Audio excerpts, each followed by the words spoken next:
You can get a fully funded undergraduate scholarship to study in Australia or in the UK without ever sitting for IELTS.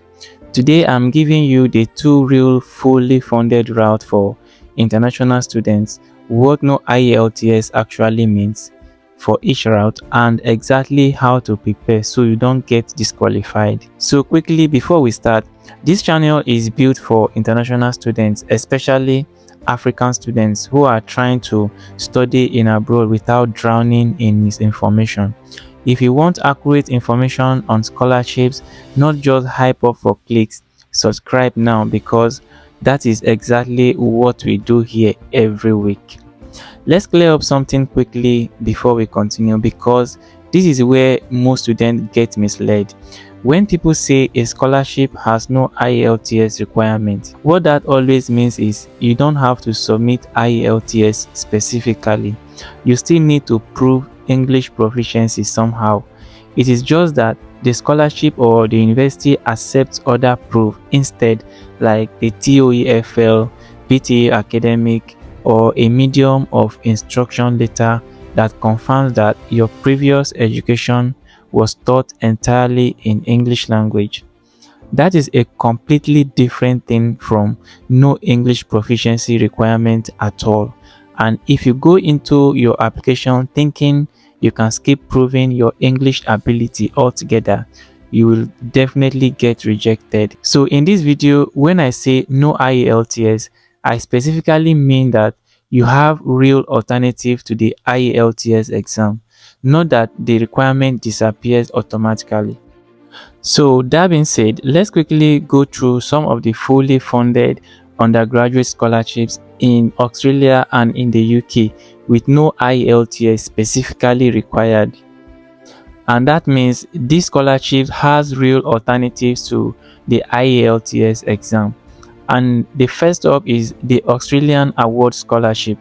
This is a scholarship that is funded by the Australian government's Department of Foreign Affairs and Trade. This is a fully funded scholarship for students from eligible developing countries, including a long list of African nations, and it covers undergraduate as well as a postgraduate study level. And it typically covers your full tuition fees, return airfare, a living allowance, health insurance cover, and traditional support like an establishment allowance, right? And here is a part that matters in this video the most.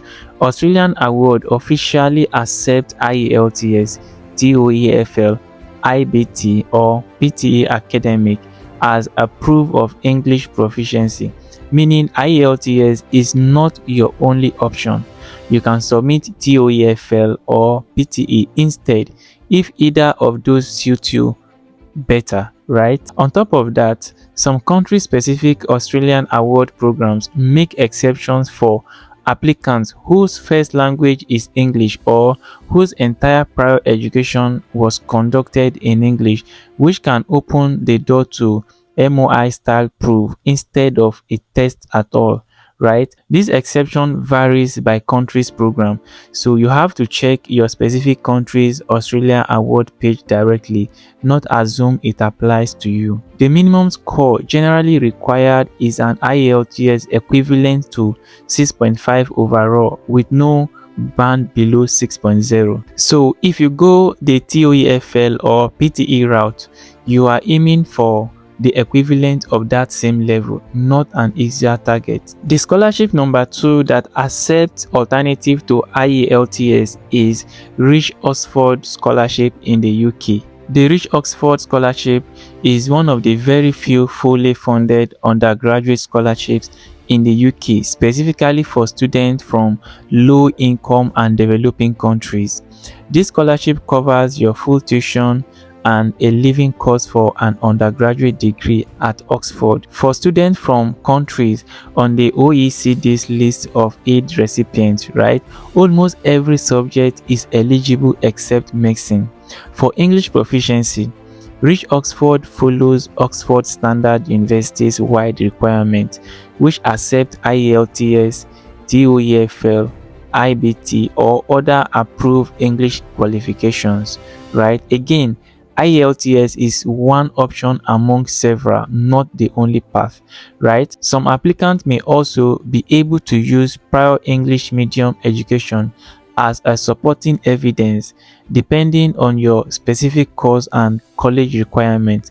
So this is another spot where you need to check directly with the college and course you are applying to, since requirements can differ slightly between Oxford colleges. So one important detail is this: Rich Oxford requires you to already have an offer of admission to the Oxford through UCAS before you even apply for the scholarship itself. So your English proficiency proof has to satisfy your Oxford admission first, and then the scholarship application comes after that. I want to pause here for a second because I want to speak to you watching this video directly, because I know scholarship like the Rich Oxford and the Australian Award can feel like they are for someone else, someone with a better grades, someone with a better connections, someone with a smoother path than yours. I want to push back on that gently. This specific scholarship exists because the governments and the universities looked at the gap between the talented students and financial access, and they decided to close it on a purpose, right? The Rich Oxford exists specifically for students from low income countries. Australian Award exists specifically to bring talented people from countries like yours, like your current countries, into Australian universities, right? You are exactly who these scholarships or this program were built for. The application is hard, yes. The competition is real, yes. But you belong in that application pool.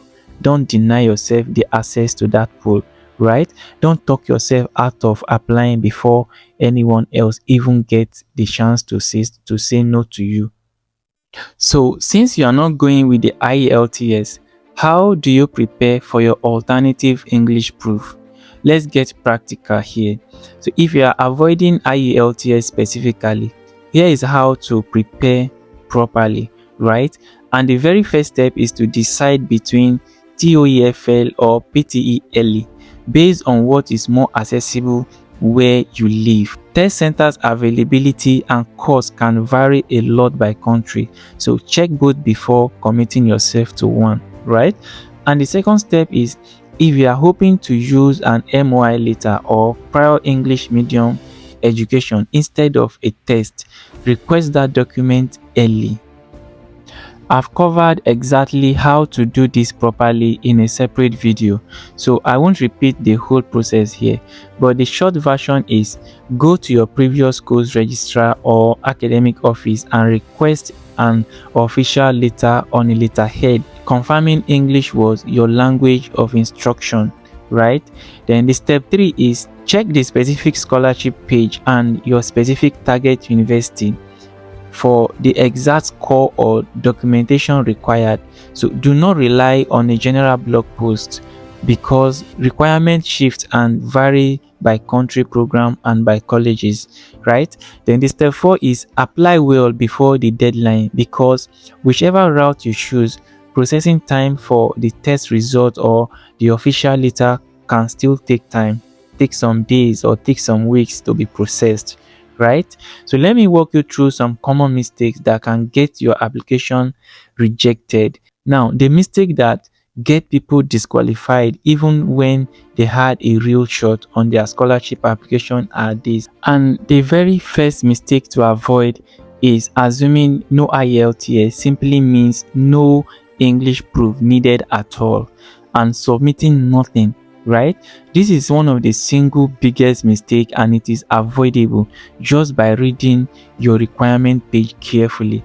Mistake number 2 is submitting a TOEFL or PTE score below the required equivalent, thinking any score can work for you. So it has to match or exceed the same level the scholarship would require for IELTS for you to be selected or for you to be picked, right? Mistake number 3 is assuming an MOI letter or English medium exception applies to you without confirming it with the specific country's program or colleges, right? These exceptions are conditional, not automatic. So you need to make a very good inquiry about that to be very sure if the university accepts MOI letter before you can proceed with it, right? Then mistake number 4 is waiting until the deadline to sort out English proof when the test lot or a later processing can take weeks to be processed. So let's quickly recap this video before we move on to the next video. So quickly, Australian Award and the Rich Oxford are the two real fully funded undergraduate route where IELTS is not your only options, right? There is TOEFL, there is PTE, and in some cases there is MOI style proof that can work for you instead of IELTS, right? But English proficiency proof is still required in some form, right? So prepare accordingly and always confirm the specific requirement for your country's program or Oxford College directly. So if this cleared up something for you today, all I want you to do for me right now is to subscribe. The best thing you can do for me right now is to hit that subscribe button, turn on your notifications so you never miss our next opportunity that will be coming your way. I'll see you in the next video.